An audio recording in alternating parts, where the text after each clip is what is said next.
Today's guest of the show is truly an inspiration for fashion entrepreneurs. For someone who grew up in Delhi, graduated in psychology, and then moved to Jaipur after marriage, and then started with a small tailoring workshop, went on to open a full scale production house, and then founded her own brand. Meet Vandana, whose journey to founding her brand Anuvas could even be a short film. Here's what I love the most about her. In an industry where everyone is little clipped about their opinions, Vandana is out there saying exactly what she thinks. No filter, no fancy packaging, just pure refreshing honesty. Ready to dive in? Because this is going to be good.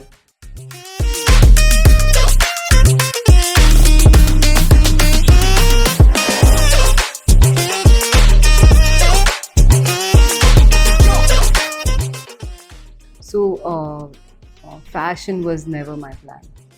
Absolutely a non-fashion background person. It all started as a means to support the family, and along with so it's been almost 20 years since I've been doing this line. So we were chiefly mass manufacturers for various brands, and along the journey, I felt that wasn't my brand. That wasn't my thing. I couldn't relate with it as well. So the thought seeded to start a brand of my own, but things just didn't work out right. And then COVID happened, and everything changed, everything detoured. We got more time in hand, and that's when we actually started the planning of Anuvas. So it was a very different journey in the first 10, 12 years. So right from maybe standing at a dyer, seeing the dyeing happens right, so everything was a learning thing for me. It never was it never came from a background of it. I had to actually sit there, learn it, and somewhere down now I feel it was a good learning thing, because now nobody can take me for granted. I know it all. I know all about the fashion industry. So the thought was always there that someday I would like to have a brand of my own that I could relate with, but was never just finding any time, because it's the mundane, the routine that you are in.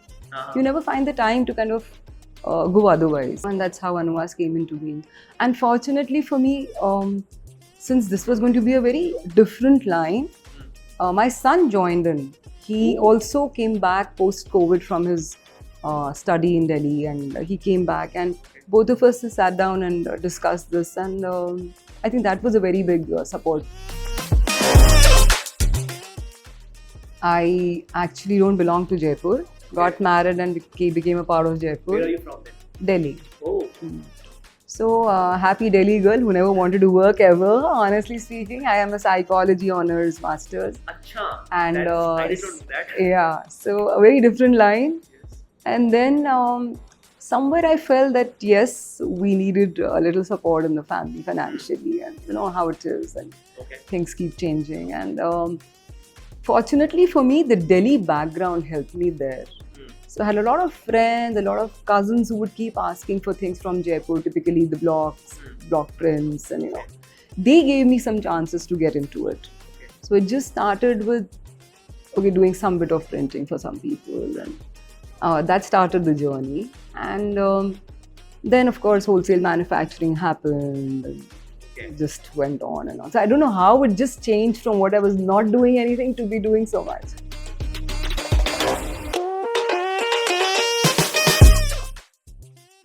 So I think operationally we are profitable, but since we are a bootstrap company and yet in a scaling stage, our books may speak otherwise. But all in all, I think we should be profitable now, because I've learned it the hard way. I feel we need to be really tight with our expenses and very light with our inventory. These are two things which I've learned the hard way.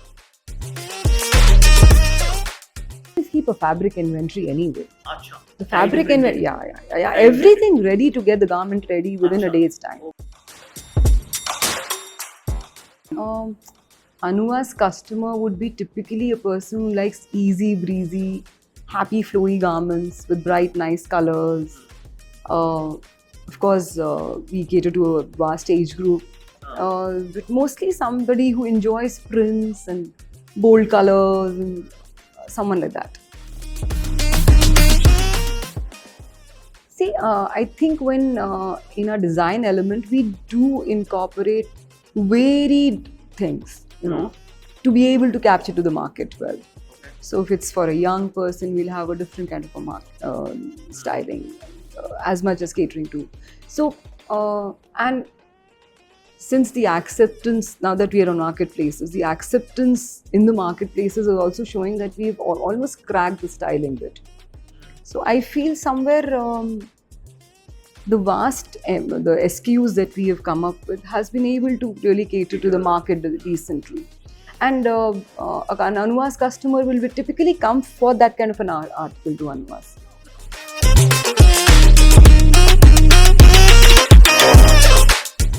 Not really. Not really. Like, can fashion be forecasted in your opinion? I feel personally, fashion has become such a vast industry, and these designers are doing so much of designing and so much of creation on a day-to-day basis that to be able to predict what is going to be fashion is really difficult. Right. But one has to just come up with one's own creativity. Acceptance, as you just said, India is such a dynamic market. Yeah. Acceptance of something which is appealing is always there. But we never have a fixed color palette. We kind of work on the color palette as per the season.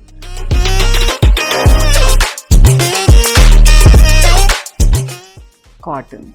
Okay. Textures in cotton, dobbies. I love to work with chanderis. Kota Doria is a very recent thing we're working with. It's and we are getting excellent response with Kota Doria. So we're using all these woven fabrics, but purely woven fabrics. Oh, 100%. The customer who's buying from you needs to know what fabric they're getting. 100%. So I think fabric transparency, it also kind of educates your customer. I mean, there's so many times that the customers are buying from varied places, varied articles, varied styles, and especially since we are more of an online platform to sell. Unless they have transparency with the fabric that they can really so our descriptions will always have transparency of what fabric we are using. So it's a choice that they need to make. They could be in for maybe using a poly, which we do not will not sell. So fabric transparency for sure should be there. Fabric Lord has to show me some fabrics on that. Give me a list of the fabrics, show me the new fabric, definitely woven of course. Right. Show me more fabrics and we would stick to cotton? Yeah. Cotton is... So cotton with dobbies, Cotton with dobbies. Yeah, cotton with dobbies, because that takes, cotton takes prints very well, it takes colors very well, So since we are a hand block unit, we like to use cotton chiefly because of that. In fact, the other day I was sitting at the printing unit and we were trying prints on various fabrics. So there were dobbies, there were solids, there was chanderi. So when we do a sampling, we do it on a lot of fabrics. So whichever fabric has taken the printing the best is what we include in our collection. So definitely cotton to your answer, and wovens in cotton, different wovens in cotton.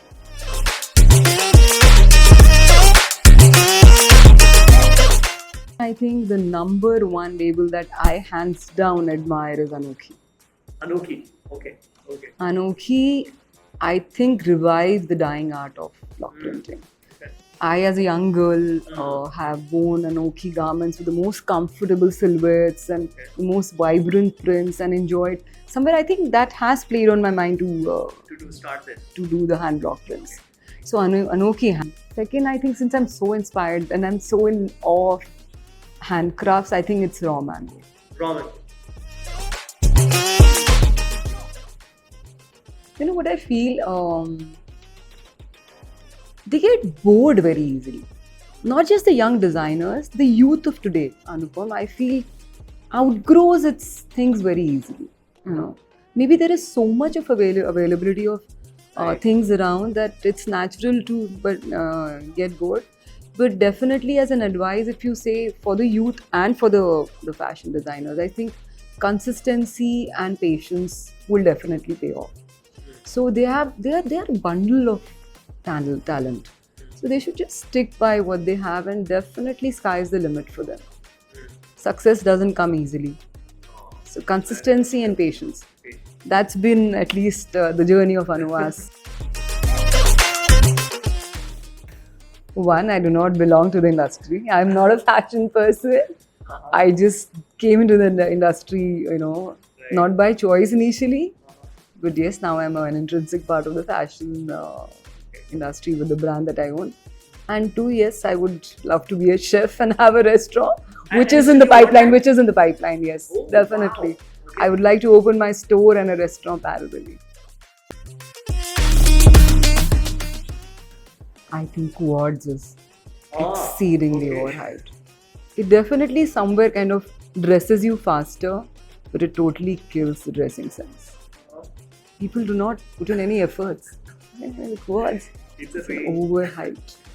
For me, Quartz, yes. I don't think I would like any trend to disappear. Because each person carries their styles in their way. So the confidence of carrying what you're wearing is important.